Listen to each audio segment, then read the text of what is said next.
One thing is a Christian community, which I like. Oh, peace of mind.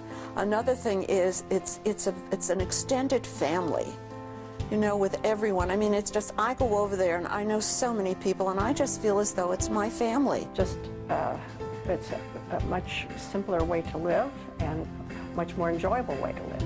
I think it started quite a few years ago, even before I was on the board, thinking about the mission of the United Methodist Homes, where they promised to care for individuals who could no longer care for themselves. And that was what inspired me, just the thought of I might be in that position one day and I might need someone else to care for me. So if I could help someone today, hopefully there's someone out there that might be able to help me tomorrow. During our Hurricane Sandy experience, you know, we had 4 seaside communities that we had to evacuate, and it was a big decision to consider doing that. We're moving almost 500 residents inland to safety. You know, our staff just stepped up in a big way because, you know, in some cases they left their homes and families to come with us to take care of the residents. And yet it was life as usual once everybody got relocated. There were a Halloween party and a bridge game going on, and people were just taking care of them because that's what they're called to do with us. When my mother came to Pittman Manor in 1998, that's when this all started, she decided she didn't want to live in her apartment anymore. She decided she wanted no part of cooking, washing, ironing, and all that. So we went over to look at Pittman Manor, and as soon as we walked in the door, she said, this is where I want to go.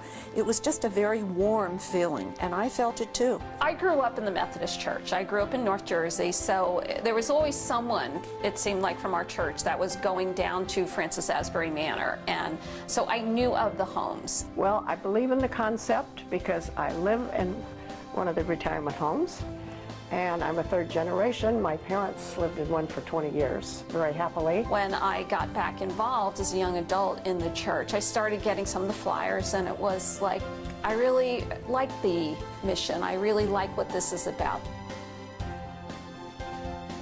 Since my mother was being helped in the, you know, over there, and was so happy that maybe if I gave something to the fellowship fund, it would help someone else. The fellowship fund is the means by which we make the promise that we will not ask anyone to leave when their money runs out. Our fellowship promise, which has been around for over 100 years, is to not turn anyone away who's outlived their assets once they've moved in. And it's gives a real statement of confidence to those folks who do move in that they won't be asked to leave. As Christians, we're called upon to support the least among us. So who is more vulnerable sometimes in our society than our elderly?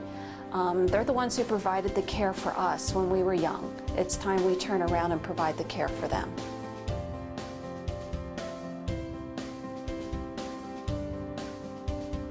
That's great. I got nothing else. Do you have anything else you'd like to add? No, oh, yes I do. Yes I do. I have to tell you, reserve me a room because I'm coming over. I'm going to go to the United Methodist Homes when I'm 92.